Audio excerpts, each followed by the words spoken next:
नमस्कार मंडळी, स्वागत आहे तुमचं कुकूज मॉम या चॅनेलमध्ये। आज आपण चाललो आहोत नेवाशा जवळील एका अद्भुत ठिकाणी, कायगाव टोका येथील सिद्धेश्वर मंदिर।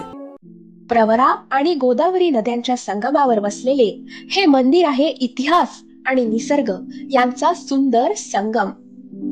नदीचा पूल ओलांडताना दिसणारी शांत नदी आणि पुढे पसरलेला हिरवा रस्ता, एकदम निसर्गरम्य दृश्य। प्रवासातच मन शांत होतं आणि वाटतं आजचा दिवस खास असणार आहे।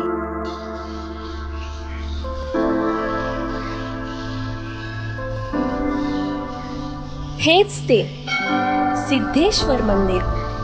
दगडी वास्तू, कलात्मक स्तंभ आणि शांत परिसर पहिल्याच नजरेत मन मोहरून जातं। हे मंदिर हेमाडपंथी शैलीत बांधलेले असून सुमारे 12व्या शतकातील मानले जाते। मंदिराच्या भिंतींवर सुंदर शिल्प कोरलेली आहेत।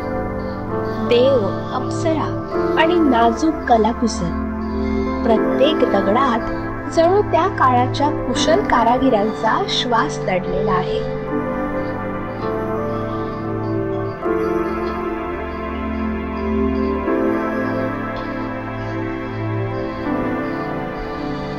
मंदिराभोवतीचं वातावरण अतिशय शांत आहे। पक्ष्यांचा किलबिलाट, थंड वारा आणि नदीकाठचा नजारा हे सगळं मनाला अपार समाधान देतं। येथे आल्यानंतर मनाचा भार उतरल्यासारखं वाटतं। लोक येथे देवदर्शनासोबत निसर्ग दर्शनही घेतात। श्रद्धा आणि सौंदर्य दोन्हीचा मिलाफ असलेलं हे ठिकाण म्हणजे एक जिवंत इतिहास।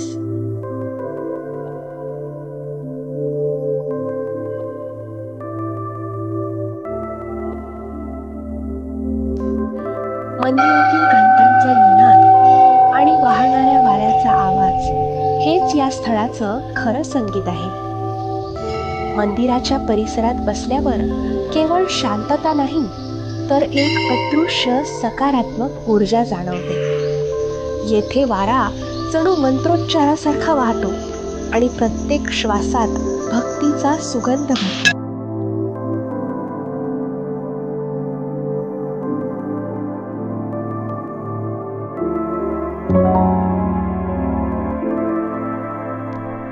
मुख्य मंडपातील दगडी खांबांवर कोरलेली नाजूक नक्षी पाहताना मन थक्क होतं। प्रत्येक स्तंभावर वेगवेगळ्या आकारातील देवतांच्या मूर्ती कोरलेल्या आहेत। काही युद्धदृश्य, काही नृत्यरत अप्सरा, तर काही भक्तिभावात लीन।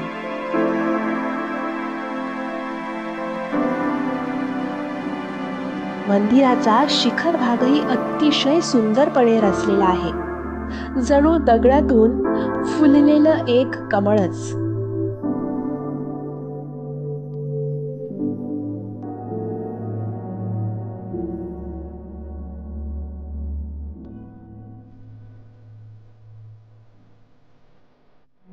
आणि आता आपण आलो आहोत त्या ठिकाणी जिथे प्रवरा आणि गोदावरी या दोन पवित्र नद्या एकत्र येतात, संगम स्थळ। हा संगम म्हणजे श्रद्धा, निसर्ग आणि अध्यात्म यांचा सुंदर मेळ आहे।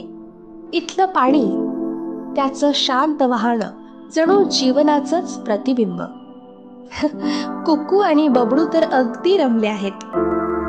पाण्यात दगड टाकण्याचा खेळ, नदी काठावर हसणं आणि धावत सुटणं, या क्षणातला आनंदच काही वेगळा असतो।